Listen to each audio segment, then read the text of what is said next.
ਜਿੱਥੇ ਲੱਖਾ ਸਦਾਣਾ ਨਜ਼ਰ ਆਏ ਤਸਵੀਰਾਂ ਦੇ ਵਿੱਚ ਔਰ ਕਈ ਨੌਜਵਾਨ ਉਹਨਾਂ ਦੇ ਨਾਲ ਤਸਵੀਰਾਂ ਖਿਚਾਉਣ ਦੀ ਕੋਸ਼ਿਸ਼ ਕਰਦੇ ਨਜ਼ਰ ਆ ਰਹੇ ਨੇ। ਇੱਕ ਮੋਟਰਸਾਈਕਲ ਤੇ ਸਵਾਰ ਹੋ ਕੇ ਲੱਖਾ ਸਦਾਣਾ ਉੱਥੋਂ ਨਿਕਲ ਰਹੇ ਸੀ ਔਰ ਕਈ ਨੌਜਵਾਨ ਲੱਖਾ ਸਦਾਣਾ ਦੇ ਨਾਲ ਤਸਵੀਰਾਂ ਖਿਚਵਾਉਂਦੇ ਨਜ਼ਰ ਆਏ। ਇਹ ਮੋਹਾਲੀ ਤੋਂ ਜਿਹੜਾ ਕਾਫਲਾ ਚੰਡੀਗੜ੍ਹ ਵੱਲ ਚੱਲਿਆ ਸੀ ਉਸ ਕਾਫਲੇ ਦੀ ਤਸਵੀਰ ਹੈ। ਸੋ ਲੱਖਾ ਸਦਾਣਾ ਅਚਾਨਕ ਭੀੜ ਦੇ ਵਿੱਚੋਂ ਮੋਟਰਸਾਈਕਲ ਤੇ ਕਿਸੇ ਦੇ ਨਾਲ ਬੈਠ ਕੇ ਉੱਥੋਂ ਨਿਕਲ ਗਏ। ਕਈ ਨੌਜਵਾਨ ਉਹਨਾਂ ਦੇ ਨਾਲ ਤਸਵੀਰਾਂ ਖਿਚਵਾਉਂਦੇ ਨਜ਼ਰ ਆਏ। ਦੱਸ ਦਈਏ ਕਿ ਦਿੱਲੀ ਪੁਲਿਸ ਦੇ ਵਿੱਚ ਵਾਂਟਡ ਨੇ ਲੱਖਾ ਸਦਾਣਾ ਅੱਜ ਵੀ, ਔਰ ਪੁਲਿਸ ਵੱਲੋਂ ਲੱਖਾ ਸਦਾਣਾ ਦੇ ਨਾਮ ਤੇ ਦਿੱਲੀ ਪੁਲਿਸ ਵੱਲੋਂ ਇਨਾਮ ਵੀ ਐਲਾਨਿਆ ਹੋਇਆ ਹੈ। ਲੱਖਾ ਸਦਾਣਾ ਨੂੰ 26 ਜਨਵਰੀ ਨੂੰ ਜਿਹੜੀ ਦਿੱਲੀ ਦੇ ਵਿੱਚ ਜੋ ਘਟਨਾਕ੍ਰਮ ਹੋਇਆ ਸੀ ਉਸ ਮਾਮਲੇ ਦੇ ਵਿੱਚ ਨਾਮਜ਼ਦ ਕੀਤਾ ਗਿਆ ਸੀ ਦਿੱਲੀ ਪੁਲਿਸ ਵੱਲੋਂ, ਔਰ ਅੱਜ ਵੀ ਦਿੱਲੀ ਪੁਲਿਸ ਲੱਖਾ ਸਦਾਣਾ ਦੀ ਤਲਾਸ਼ ਕਰਦੀ ਹੈ। ਪਰ ਲੱਖਾ ਸਦਾਣਾ ਅਕਸਰ ਕਈ ਸਮਾਗਮਾਂ ਦੇ ਵਿੱਚ ਨਜ਼ਰ ਆਉਂਦੇ ਨੇ। ਪੰਜਾਬ ਦੇ ਵਿੱਚ ਜਿੰਨੇ ਵੀ ਕਿਸਾਨ ਪ੍ਰੋਟੈਸਟ ਹੋਏ ਨੇ ਉੱਥੇ ਲੱਖਾ ਸਦਾਣਾ ਪਹੁੰਚਦੇ ਨੇ ਔਰ ਅੱਜ ਵੀ ਤਸਵੀਰ ਨਜ਼ਰ ਆਈ ਹੈ। ਦੂਸਰੇ ਪਾਸੇ ਪੰਚਕੂਲਾ ਦੇ ਵਿੱਚ ਗਵਰਨਰ ਨੂੰ ਮੈਮੋਰੰਡਮ ਦਿੱਤਾ ਜਾ ਰਿਹਾ, ਗਵਰਨਰ ਤੱਕ ਪਹੁੰਚਾਇਆ ਜਾ ਰਿਹਾ। ਗਵਰਨਰ ਹਰਿਆਣਾ ਗਵਰਨਰ ਹਾਊਸ ਤੋਂ ਨੁਮਾਇੰਦੇ ਮੈਮੋਰੰਡਮ ਲੈਣ ਪਹੁੰਚੇ ਹੋਏ ਨੇ। ਗੁਰਨਾਮ ਸਿੰਘ ਚੜੂਨੀ ਤੇ ਯੋਗਿੰਦਰ ਯਾਦਵ ਉਹਨਾਂ ਨੂੰ ਇਸ ਮੈਮੋਰੰਡਮ ਦੀ ਕਾਪੀ ਜਿਹੜੀ ਆ ਉਹ ਪੜ੍ਹ ਕੇ ਸੁਣਾ ਰਹੇ ਨੇ ਔਰ ਸਾਰੇ ਕਿਸਾਨਾਂ ਨੂੰ ਵੀ ਅਪੀਲ ਕੀਤੀ ਜਾ ਰਹੀ ਹੈ ਕਿ ਉਹ ਇੱਥੋਂ ਹੀ ਵਾਪਸ ਆਪੋ ਆਪਣੇ ਠਿਕਾਣਿਆਂ ਨੂੰ ਪਰਤ ਜਾਣ। ਔਰ ਚੰਡੀਗੜ੍ਹ ਦੇ ਵਿੱਚ ਵੀ ਬਲਬੀਰ ਸਿੰਘ ਰਾਜੇਵਾਲ, ਹਰਮੀਤ ਸਿੰਘ ਕਾਦੀਆਂ, ਬੂਟਾ ਸਿੰਘ ਸ਼ਾਦੀਪੁਰ, ਜਿੰਨੇ ਵੀ ਸੀਨੀਅਰ ਜਿਹੜੇ ਕਾਂਗਰਸ ਦੇ ਜਿਹੜੇ ਕਿਸਾਨ ਨੇਤਾ ਨੇ ਉਹਨਾਂ ਵੱਲੋਂ ਸਾਰੇ ਕਿਸਾਨਾਂ ਨੂੰ ਇੱਥੇ ਵੀ ਅਪੀਲ ਕੀਤੀ ਗਈ, ਨੌਜਵਾਨਾਂ ਨੂੰ ਵੀ ਅਪੀਲ ਕੀਤੀ ਗਈ ਕਿ ਉਹਨਾਂ ਤੋਂ ਮੈਮੋਰੰਡਮ ਲੈ ਲਿਆ ਗਿਆ ਹੈ। ਗਵਰਨਰ ਹਾਊਸ ਦੇ ਨੁਮਾਇੰਦੇ ਪਹੁੰਚੇ ਸੀ, ਸੋ ਹੁਣ ਸਾਰੇ ਆਪੋ ਆਪਣੇ ਠਿਕਾਣਿਆਂ ਤੇ ਵਾਪਸ ਚਲੇ ਜਾਣ। ਇਸੇ ਵਿੱਚ ਇੱਕ ਤਸਵੀਰ ਲੱਖਾ ਸਦਾਣਾ ਦੀ ਵੀ ਨਜ਼ਰ ਆਈ। ਮਨੋਜ ਰਾਠੀ ਸਾਡੇ ਨਾਲ ਲਗਾਤਾਰ ਜੁੜੇ ਹੋਏ ਨੇ।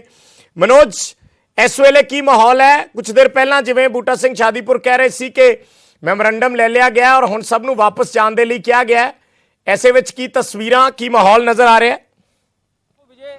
जिस तरह बलबीर राजेवाल वालों भी कहा गया, सारे जो किसान आगू हैं वो पहुंचे सीगे। डेलीगेशन वालों जो रोष पत्र है वो दे दिता गया। साडे नाल जो किसान लीडर्स ने वो साडे नाल जुड़े ने। सर हुण सब नूं वापसी दा कहा है सारिਆਂ ਨੂੰ, क्योंकि मंग पत्र ਜਿਹੜਾ ਹੈ ਤੁਹਾਡਾ ਜਿਹੜਾ ਰੋਡ ਪ੍ਰਦਰਸ਼ਨ ਸੀਗਾ ਉਹ ਹੋ ਚੁੱਕਿਆ। ਹਾਂ ਦੇਖੋ, ਸਾਡਾ ਜਿਹੜਾ ਰੋਸ ਪ੍ਰਦਰਸ਼ਨ ਹੈ ਹੁਣ ਹੋ ਚੁੱਕਿਆ, ਅਸੀਂ ਕੰਪਲੀਟ ਕਹਿ ਸਕਦੇ ਹਾਂ। ਪਰ ਇਹ ਜਮਹੂਰੀ ਮੁਲਕ ਦੇ ਵਿੱਚ ਸਾਨੂੰ ਤੁਰ ਨਹੀਂ ਸੀ ਦਿੱਤਾ, 2 ਬੈਰੀਕੇਡ ਤੋੜ ਕੇ ਸਾਨੂੰ ਆਉਣਾ ਪਿਆ। ਜੇ ਜਮਹੂਰੀ ਦੇਸ਼ ਆ, ਜਮਹੂਰੀ ਸਰਕਾਰ ਹੈ, ਤਾਂ ਅਸੀਂ ਕਿਹੜੇ ਬੰਬ ਪਿਸਤੌਲ ਲੈ ਕੇ ਆਏ ਸੀ ਯਾਰ? ਸਾਡੇ ਕੋਲੇ ਝੰਡੇ ਹੀ ਸੀ ਨਾ। ਅਸੀਂ ਸਾਡੇ ਪੰਜਾਬ ਦੇ ਗਵਰਨਰ ਨੂੰ ਮੰਗ ਪੱਤਰ ਦੇਣਾ ਸੀ, ਹੁਣ ਵੀ ਤਾਂ ਲੈ ਹੀ ਗਏ ਨਾ।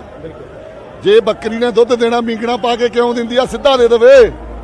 ਹੁਣ ਅਸੀਂ ਕਿਹੜੇ ਬੰਬ ਸੱਟ ਤੇ ਕਿਹੜੇ ਦੁਕਾਨਾਂ ਢਾਤੀਆਂ, ਕੀ ਕਰਦਾ? ਸ਼ਾਂਤਮਈ ਆਏ ਆ ਅਸੀਂ।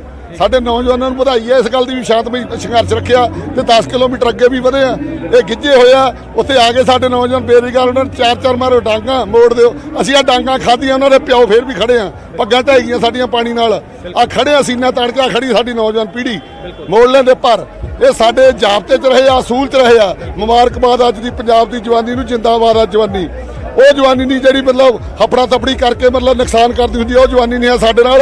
ਇਹ ਦੱਸਦਾ ਅਸੀਂ ਜਿਹੜੀ ਸਾਡੇ ਨਾਲ ਜਵਾਨੀ ਆਉਂਦੀ ਆ ਉਹ ਕਿੰਨੀ ਹੋਸ਼ ਵਾਲੀ ਆ ਤੇ ਕਿੰਨੀ ਜੋਸ਼ ਵਾਲੀ ਆ। ਇਹ 'ਚ ਅਸੀਂ ਸਫਲ ਹੋਏ ਅੱਜ। ਬਿਲਕੁਲ ਅਭਿਜੇ, ਜਿਹੜੇ ਕਿਸਾਨੀ ਲੀਡਰਸ ਨੇ ਹੁਣ ਉਹਨਾਂ ਦਾ ਕਹਿਣਾ ਹੈ ਕਿ ਸਾਰੇ ਵਾਪਸ ਚਲੋ। ਹੁਣ ਜਿਹੜੇ ਵੀ ਕਿਸਾਨ ਆਗੂ ਹੈ ਉਹ ਸਾਰੇ ਵਾਪਸ ਹੋ ਰਹੇ ਨੇ। ਯਾਨੀ ਕਿ ਇੱਥੋਂ ਮੋਹਾਲੀ ਅੰਬ ਸਾਹਿਬ ਗੁਰਦੁਆਰਾ ਤੋਂ ਇਹਨਾਂ ਨੇ ਸ਼ੁਰੂ ਕੀਤਾ ਸੀ ਆਪਣਾ ਪੈਦਲ ਮਾਰਚ ਤੇ ਹੁਣ ਸੈਕਟਰ 8 ਦਾ ਜਿਹੜਾ ਚੌਕ ਹੈ ਉਸ ਤੋਂ ਹੁਣ ਰੋਕ ਕੇ ਸਾਰੇ ਵਾਪਸ ਜਿਹੜੇ ਹੈ ਉਹ ਚੱਲੇ ਨੇ। ਹਾਲਾਂਕਿ ਬਲਬੀਰ ਰਾਜੇ ਇੱਥੇ ਲੱਖਾ ਸਦਾਣਾ ਵੀ ਪਹੁੰਚੇ ਸੀ, ਲੇਕਿਨ ਅਸੀਂ ਕੋਸ਼ਿਸ਼ ਵੀ ਉਹਨਾਂ ਨਾਲ ਗੱਲਬਾਤ ਕਰਨ ਦੀ ਕੀਤੀ, ਲੇਕਿਨ ਉਹ ਭੱਜਦੇ ਨਜ਼ਰ ਆਏ।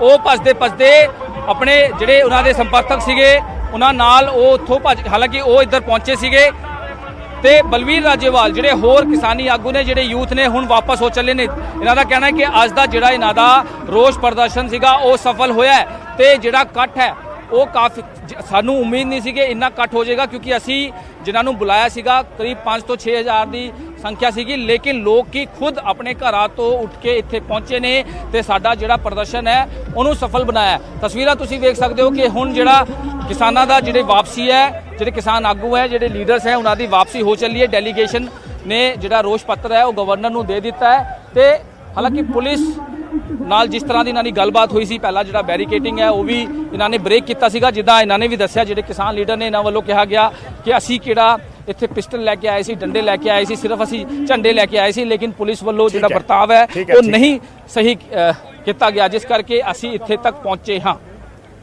ਵਿਜੇ ਸਾਡੇ ਸਹਿਯੋਗੀ ਰੋਹਿਤ ਬਾਂਸਲ ਵੀ ਜੁੜੇ ਹੋਏ ਸੀ। ਰੋਹਿਤ, ਮੈਂ ਤੁਹਾਡੇ ਤੋਂ ਇੱਕ ਅਪਡੇਟ ਚਾਹੂੰਗਾ, ਅਗਰ ਮੇਰੀ ਆਵਾਜ਼ ਮਿਲ ਪਾ ਰਹੀ ਹੈ ਤਾਂ।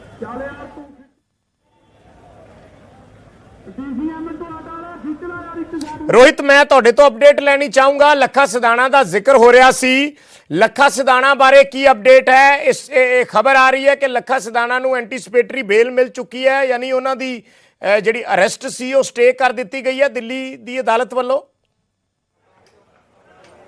ਜੀ ਬਿਲकुल, ਦਿੱਲੀ ਦੀ 30 ਹਜ਼ਾਰੀ ਕੋਰਟ ਦੇ ਵਿੱਚ ਅੱਜ ਤੀਸਰੀ ਸੁਣਵਾਈ ਸੀ। ਜਿਹੜਾ 26 ਜਨਵਰੀ ਦਾ ਕੇਸ ਹੈਗਾ, 96 ਜਿਹੜਾ 2021 ਦਾ ਉਹ ਕੇਸ ਹੈਗਾ, ਤਾਂ ਇਸ ਕੇਸ ਦੇ ਵਿੱਚ ਅੱਜ ਲੱਖਾ ਸਿਧਾਣਾ ਨੂੰ ਐਂਟੀਸਪੇਟਰੀ ਬੇਲ ਹੈ ਜਿਹੜੀ ਉਹ ਦੇ ਦਿੱਤੀ ਗਈ ਹੈ। ਇਸੇ ਕੇਸ ਦੀ ਜਿਹੜੀ ਅਗਲੀ ਸੁਣਵਾਈ ਆ ਉਹ ਹੁਣ 3 ਜੁਲਾਈ ਨੂੰ ਹੋਣੀ ਹੈ। ਤਾਂ 3 ਜੁਲਾਈ ਤੱਕ ਪੁਲਿਸ ਨੂੰ ਕਿਹਾ ਗਿਆ ਕਿ ਤੁਸੀਂ ਆਪਣੀ ਇਨਵੈਸਟੀਗੇਸ਼ਨ ਹੈ ਜਿਹੜੀ ਉਹ ਪੂਰੀ ਤਰ੍ਹਾਂ ਜਾਰੀ ਰੱਖੋ। ਔਰ ਦਿੱਲੀ ਪੁਲਿਸ ਨੇ ਵੀ ਅੱਜ ਅਦਾਲਤ ਦੇ ਵਿੱਚ ਮੰਨਿਆ ਕਿ ਲੱਖਾ ਸਿਧਾਣਾ ਲਾਲ ਕਿਲੇ ਤੇ ਨਹੀਂ ਪਹੁੰਚਿਆ ਸੀ। ਤਾਂ ਲਾਲ ਕਿਲੇ ਹਿੰਸਾ ਦੇ ਮਾਮਲੇ ਦੇ ਵਿੱਚ ਹੀ ਲੱਖਾ ਸਿਧਾਣਾ ਦੇ ਖਿਲਾਫ ਜਿਹੜੇ ਵਾਰੰਟ ਜਾਰੀ ਕੀਤੇ ਗਏ ਸਨ, ਉਹਨਾਂ ਦੇ ਉੱਤੇ ਇਨਾਮ ਵੀ ਰੱਖਿਆ ਗਿਆ ਸੀ, ਪਰ ਅੱਜ ਉਹਨਾਂ ਦੀ ਗ੍ਰਿਫਤਾਰੀ ਦੇ ਉੱਤੇ ਰੋਕ ਲਗਾ ਦਿੱਤੀ ਹੈ, ਜਿਸ ਨੂੰ ਅਸੀਂ ਅਗਾਊਂ ਜ਼ਮਾਨਤ ਕਹਿ ਦਿੰਦੇ ਆਂਗੇ। ਉਹਨਾਂ ਨੂੰ ਇੱਕ ਤਰੀਕੇ ਦੇ ਨਾਲ ਅਗਾਊਂ ਜ਼ਮਾਨਤ ਹੈ ਜਿਹੜੀ ਉਹ ਦਿੱਲੀ ਦੀ 30 ਹਜ਼ਾਰੀ ਕੋਰਟ ਨੇ ਮਨਜ਼ੂਰ ਕਰ ਲਈ ਗਈ ਹੈ, ਜਿਸ ਦਾ ਜ਼ਿਕਰ ਵਿਜੇ ਤੁਸੀਂ ਪਹਿਲਾਂ ਕਰ ਰਹੇ ਸੀ। ਜੀ ਸਰ।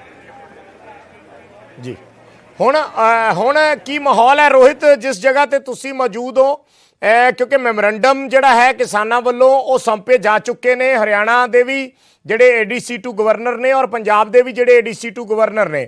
ਸੋ ਚੰਡੀਗੜ੍ਹ ਦੇ ਵਿੱਚ ਹੁਣ ਜਿੰਨੇ ਵੀ ਨੌਜਵਾਨ ਸੀ ਜਾਂ ਕਿਸਾਨ ਸੀ, ਉਹ ਮੋਹਾਲੀ ਤੋਂ ਜਿਹੜੇ ਐਂਟਰ ਹੋਏ ਸੀ, ਉਹ ਆਪੋ ਆਪਣੇ ਠਿਕਾਣਿਆਂ ਤੇ ਵਾਪਸ ਪਰਤਣੇ ਸ਼ੁਰੂ ਹੋ ਗਏ ਹੈ। ਪੰਚਕੂਲਾ ਦੇ ਵਿੱਚ ਕੀ ਮਾਹੌਲ ਹੈ, ਕਿਸ ਤਰੀਕੇ ਦਾ ਬਾਰਡਰ ਤੇ ਜਿੱਥੇ ਵੀ ਤੁਸੀਂ ਮੌਜੂਦ ਹੋ?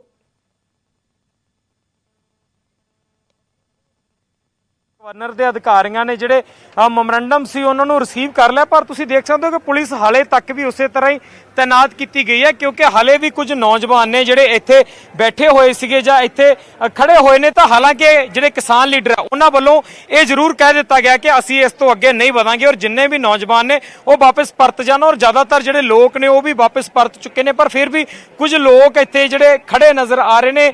ਪਰ ਬੈਰੀਗੇਡ ਤੋੜਨ ਦਾ ਇਰਾਦਾ ਅੱਜ ਬਿਲਕੁਲ ਸਵੇਰ ਤੋਂ ਹੀ ਕਲੀਅਰ ਸੀ ਕਿ ਜਿਨ੍ਹਾਂ ਵੱਲੋਂ ਅਪੀਲ ਕੀਤੀ ਗਈ ਸੀ ਕਿ ਬੈਰੀਗੇਡ ਨਹੀਂ ਤੋੜੇ ਜਾਣਗੇ। ਔਰ तमाम ਜਿਹੜੇ ਕਿਸਾਨ ਆਗੂ ਆ ਉਹਨਾਂ ਵੱਲੋਂ ਅਪੀਲ ਕੀਤੀ ਗਈ ਹੈ ਕਿ ਜਿਹੜੇ ਕੋਈ ਵੀ ਵਿਅਕਤੀ ਕਿਸਾਨ ਲੀਡਰ ਜਿਹੜਾ ਵੱਖ-ਵੱਖ ਏਰੀਏ ਤੋਂ ਆਇਆਗਾ ਉਹ ਵਾਪਸ ਪਰਤ ਜਾਵੇ, ਕੋਈ ਵੀ ਵਿਅਕਤੀ ਅੱਗੇ ਨਹੀਂ ਵਧੇਗਾ। ਤਾਂ ਜਿਹੜੇ तमाम ਲੋਕ ਨੇ ਉਹ ਵਾਪਸ ਪਰਤ ਗਏ ਨੇ, ਪਰ ਫਿਰ ਵੀ ਸੁਰੱਖਿਆ ਨਜ਼ਰੀਏ ਨੂੰ ਦੇਖਦੇ ਹੋਏ ਜਿਹੜੇ तमाम ਇੰਤਜ਼ਾਮ ਨੇ ਉਹ ਉਸੇ ਤਰ੍ਹਾਂ ਹੀ ਰੱਖੇ ਹੋਏ ਨੇ, ਉਸੇ ਤਰ੍ਹਾਂ ਹੀ ਜਿਹੜੀ ਪੁਲਿਸ ਆ ਉਹ ਤੈਨਾਤ ਹੈ। ਹੁਣ ਤੋਂ ਕੁਝ ਦੇਰ ਬਾਅਦ ਸ਼ਾਇਦ ਜਿੱਦਾਂ ਹੀ ਏਰੀਆ ਪੂਰੀ ਤਰ੍ਹਾਂ ਕਿਸਾਨਾਂ ਤੋਂ ਖਾਲੀ ਹੋ ਜਾਏਗਾ ਤਾਂ ਇਹ ਜਿਹੜਾ ਰਾਸਤਾ ਹੈ ਉਸ ਨੂੰ ਵੀ ਖੋਲ ਦਿੱਤਾ ਜਾਏਗਾ। ਜੀ ਵਿਜੇ। ਠੀਕ ਹੈ, ਧੰਨਵਾਦ ਰੋਹਿਤ। ਫਿਲਹਾਲ ਬੈਰੀਕੇਡਿੰਗ ਹੋਈ ਹੈ, ਜਿਸ ਤਰੀਕੇ ਨਾਲ ਤਸਵੀਰਾਂ ਸਾਡੇ ਸਹਿਯੋਗੀ ਵੱਖ-ਵੱਖ ਥਾਵਾਂ ਤੋਂ ਦਿਖਾ ਰਹੇ ਨੇ। ਨਿਊਜ਼ 18 ਤੇ ਅਸੀਂ ਲਗਾਤਾਰ ਲਾਈਵ ਕਵਰੇਜ ਇਸ ਪੂਰੇ ਅੱਜ ਦੇ ਪ੍ਰੋਟੈਸਟ ਦੀ ਦਿਖਾ ਰਹੇ ਹਾਂ। ਜਦੋਂ ਤੋਂ ਕਿਸਾਨ ਸਵੇਰ ਤੋਂ ਡਟੇ ਸੀ, ਇਕੱਠੇ ਹੋਏ ਸੀ, ਫਿਰ ਵੱਖੋ ਵੱਖਰੀਆਂ ਰੋਕਾਂ ਜਿੱਥੇ-ਜਿੱਥੇ ਵੀ ਲਾਈਆਂ ਗਈਆਂ। ਮੋਹਾਲੀ ਦੇ ਵਿੱਚ ਕਿਸਾਨਾਂ ਤੇ ਵਾਟਰ ਕੈਨਨ ਤੱਕ ਦਾ ਇਸਤੇਮਾਲ ਕੀਤਾ ਗਿਆ। ਬੈਰੀਕੇਡਿੰਗ ਤੋੜ ਕੇ ਕਿਸਾਨ ਅੱਗੇ ਵਧੇ, ਚੰਡੀਗੜ੍ਹ 'ਚ ਦਾਖਲ ਹੋਏ ਔਰ ਸੈਕਟਰ 8-9 ਦਾ ਜਿਹੜਾ ਲਾਈਟ ਪੁਆਇੰਟ ਹੈ ਉਸ ਤੇ ਆ ਕੇ ਕਿਸਾਨ ਰੁਕ ਗਏ। ਉੱਥੇ ADC2 ਗਵਰਨਰ ਪਹੁੰਚੇ, ਕਿਸਾਨਾਂ ਤੋਂ ਮੈਮੋਰੰਡਮ ਲਿਆ ਗਿਆ ਔਰ ਉਸ ਤੋਂ ਬਾਅਦ ਕਿਸਾਨਾਂ ਨੇ ਉੱਥੇ ਐਲਾਨ ਕਰ ਦਿੱਤਾ ਕਿ ਹੁਣ ਸਾਰੇ ਆਪੋ ਆਪਣੇ ਟਿਕਾਣਿਆਂ ਤੇ ਵਾਪਸ ਜਾਓ, ਜਿਸ ਤੋਂ ਬਾਅਦ ਹੁਣ ਕਿਸਾਨ ਉੱਥੋਂ ਵਾਪਸ ਪਰਤਣੇ ਸ਼ੁਰੂ ਹੋ ਚੁੱਕੇ ਨੇ। ਉਧਰ ਪੰਚਕੂਲਾ ਬਾਰਡਰ ਦੀਆਂ ਵੀ ਤਸਵੀਰਾਂ ਅਸੀਂ ਲਾਈਵ ਦਿਖਾ ਰਹੇ ਸੀ। ਉੱਥੇ ਵੀ ਪੰਚਕੂਲਾ ਬਾਰਡਰ ਤੇ ਵੀ ਕਿਸਾਨ ਜਿਹੜੇ ਸੀ ਉਹਨਾਂ ਵੱਲੋਂ ਮੈਮੋਰੰਡਮ ਸੌਂਪਿਆ ਗਿਆ ਹੈ ADC2 ਗਵਰਨਰ ਨੂੰ। ਉੱਥੇ ਯੋਗੇਂਦਰ ਯਾਦਵ ਨੇ ਸੰਬੋਧਨ ਕੀਤਾ, ਗੁਰਨਾਮ ਸਿੰਘ ਚੜੂਨੀ ਨੇ ਸੰਬੋਧਨ ਕੀਤਾ ਔਰ ਉਸ ਤੋਂ ਬਾਅਦ ਸਾਰੇ ਕਿਸਾਨਾਂ ਨੂੰ ਵਾਰ-ਵਾਰ ਇਹ ਵੀ ਅਪੀਲ ਕੀਤੀ ਜਾਂਦੀ ਰਹੀ ਕਿ ਇਸ ਵਾਰ ਅਨੁਸ਼ਾਸਨ ਜਿਹੜਾ ਹੈ ਉਹ ਬਣਾ ਕੇ ਰੱਖਣਾ ਹੈ। ਕਿਸੇ ਤਰੀਕੇ ਦੀ ਇਸ ਤਰੀਕੇ ਦੀ ਗਤੀਵਿਧੀ ਨੂੰ ਅੰਜਾਮ ਨਹੀਂ ਦੇਣਾ ਕਿ ਕੱਲ ਨੂੰ ਪ੍ਰਸ਼ਾਸਨ ਨੂੰ ਫਿਰ ਕਿਸਾਨਾਂ ਤੇ ਜਾਂ ਸਰਕਾਰਾਂ ਨੂੰ ਫਿਰ ਕਿਸਾਨਾਂ ਤੇ ਸਵਾਲ ਚੱਕਣ ਦਾ ਮੌਕਾ ਮਿਲ ਜਾਏ। ਸੋ ਅੱਜ ਜੋ ਪ੍ਰੋਟੈਸਟ ਜਾਂ ਅੱਜ ਦਾ ਪੂਰਾ ਜੋ ਪ੍ਰੋਗਰਾਮ ਕਿਸਾਨਾਂ ਵੱਲੋਂ ਲਿਖਿਆ ਗਿਆ ਸੀ ਉਸ ਦੇ ਵਿੱਚ ਕਿਤੇ ਜ਼ਿਆਦਾ ਐਸੀ ਤਸਵੀਰ ਨਜ਼ਰ ਨਹੀਂ ਆਈ ਕਿ ਕਿਤੇ ਕੋਈ ਭੰਨ ਤੋੜ ਹੋਈ ਹੋਵੇ ਜਾਂ ਕਿਤੇ ਮਾਹੌਲ ਖਰਾਬ ਕਰਨ ਦੀ ਕੋਸ਼ਿਸ਼ ਹੋਈ ਹੋਵੇ। ਚੰਡੀਗੜ੍ਹ ਮੋਹਾਲੀ ਬਾਰਡਰ ਜਿਹੜਾ ਸੀ ਉੱਥੇ ਚੰਡੀਗੜ੍ਹ ਪੁਲਿਸ ਨੇ ਵਾਟਰ ਕੈਨਨ ਦਾ ਇਸਤੇਮਾਲ ਕੀਤਾ ਉਹਨਾਂ ਦੇ ਉੱਪਰ, ਕਿਸਾਨਾਂ ਦੇ ਉੱਪਰ, ਪਰ ਉੱਥੋਂ ਕਿਸਾਨ ਥੋੜੀ ਦੇਰ ਦੇ ਵਿੱਚ ਹੀ ਉੱਥੋਂ ਨਿਕਲ ਗਏ। ਚੰਡੀਗੜ੍ਹ ਦੀਆਂ ਤਸਵੀਰਾਂ ਅਸੀਂ ਦੇਖ ਪਾ ਰਹੇ ਹਾਂ। ਚੰਡੀਗੜ੍ਹ ਦੇ SSP ਕੁਲਦੀਪ ਸਿੰਘ ਚਹਿਲ ਨਜ਼ਰ ਆ ਰਹੇ ਨੇ ਤਸਵੀਰਾਂ ਦੇ ਵਿੱਚ। ਸਾਡੇ ਸਹਿਯੋਗੀ ਮਨੋਜ ਰਾਠੀ उत्थे मौजूद ने और बहुत अच्छे से उन्होंने इसको हैंडल किया, बड़ा ही पेशेंस उन्होंने दिखाया।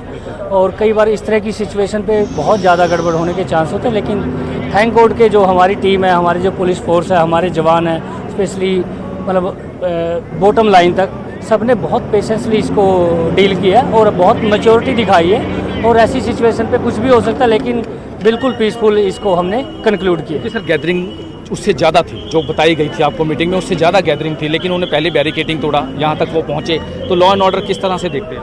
देखो, इस तरह की सिचुएशन कई बार हो जाती है और सडन मोमेंट ऐसे हो जाते हैं, क्योंकि मैक्सिमम यूथ था और उसको कंट्रोल करना बहुत इतना ईजी नहीं होता, लेकिन फिर भी इनकी लीडरशिप ने और मनोज, एक सवाल अगर कुलदीप चहल से पूछ सकें, हरियाणा से आते हैं, बहुत किसान परिवार है, एक सिंपल से किसान परिवार से बिलोंग करते हैं कुलदीप चहल, और जब पुलिस ऑफिसर के तौर पर ऐसी सिचुएशन से डील करना पड़ता है तो कितनी चुनौती होती है? अगर सवाल पूछ सकें कुलदीप चहल से। अदरवाइज इसमें कुछ भी हो सकता था। सर हरियाणा की साइड से जो चंडीगढ़ ने पूरी लगाई, वहाँ पर भी नहीं, वो बिल्कुल पीसफुल रहा, किसी तरह की कोई प्रॉब्लम नहीं है। Thank you. तो बिल्कुल चंडीगढ़ के एसएसपी कुलदीप सिंह चहल का साफ तौर पे कहना है कि जो लॉ एंड ऑर्डर की सिचुएशन थी वो पूरी तरह से ध्यान में रखी गई, चाहे वो हरियाणा पंचकुला की तरफ से बॉर्डर हो, चाहे वो मोहाली चंडीगढ़ की जो तरफ से जो बॉर्डर है वो पूरी तरह से जो है वो पीसफुल रहा। हालांकि किसी भी तरह से कोई मामला किसी के ऊपर दर्ज नहीं किया गया, कोई वॉयलेटर जो है वो वायलेंस नहीं हुई और पूरे तरीके से जो है लॉ एंड ऑर्डर को मेंटेन किया गया। चंडीगढ़ से कैमरामैन सुखजिंदर सिंह के साथ मनोज राठी, न्यूज़ 18 पंजाब। ਤਾਂ ਚੰਡੀਗੜ੍ਹ ਦੇ ਐਸਐਸਪੀ ਕੁਲਦੀਪ ਚਹਿਲ ਗੱਲਬਾਤ ਕਰ ਰਹੇ ਸੀ ਸਾਡੇ ਸਹਿਯੋਗੀ ਮਨੋਜ ਰਾਠੀ ਉਹਨਾਂ ਦੇ ਨਾਲ, ਔਰ ਉਹਨਾਂ ਨੇ ਵੀ ਇਸ ਤੇ ਇੱਕ ਸੰਤੁਸ਼ਟੀ ਜਤਾਈ ਹੈ ਕਿ ਇੱਕ ਅਮਨ ਅਮਾਨ ਤਰੀਕੇ ਨਾਲ ਜਿਹੜਾ ਅੱਜ ਦਾ ਪ੍ਰੋਟੈਸਟ ਹੈ ਉਹ ਕਿਸਾਨਾਂ ਦਾ ਵੀ ਸਿਰੇ ਚੜਿਆ ਔਰ ਪੁਲਿਸ ਨੂੰ ਵੀ ਕੋਈ ਬਹੁਤ ਜ਼ਿਆਦਾ ਉਸ ਦੇ ਵਿੱਚ ਮਸ਼ੱਕਤ ਨਹੀਂ ਕਰਨੀ ਪਈ, ਜਾਂ ਪੁਲਿਸ ਨੂੰ ਵੀ ਕੋਈ ਬਹੁਤ ਜ਼ਿਆਦਾ ਉਹਨਾਂ ਦੇ ਲਈ ਮਾਹੌਲ ਜਿਹੜਾ ਸੀ ਉਹ ਖਰਾਬ ਨਹੀਂ ਹੋਇਆ। ਸੋ ਕੁਲਦੀਪ ਚਹਿਲ ਚੰਡੀਗੜ੍ਹ ਦੇ ਐਸਐਸਪੀ ਨੇ ਉਹਨਾਂ ਵੱਲੋਂ ਇਸ ਤੇ ਸੰਤੁਸ਼ਟੀ ਜਤਾਈ ਗਈ ਹੈ, ਕਿਉਂਕਿ ਵੱਖ-ਵੱਖ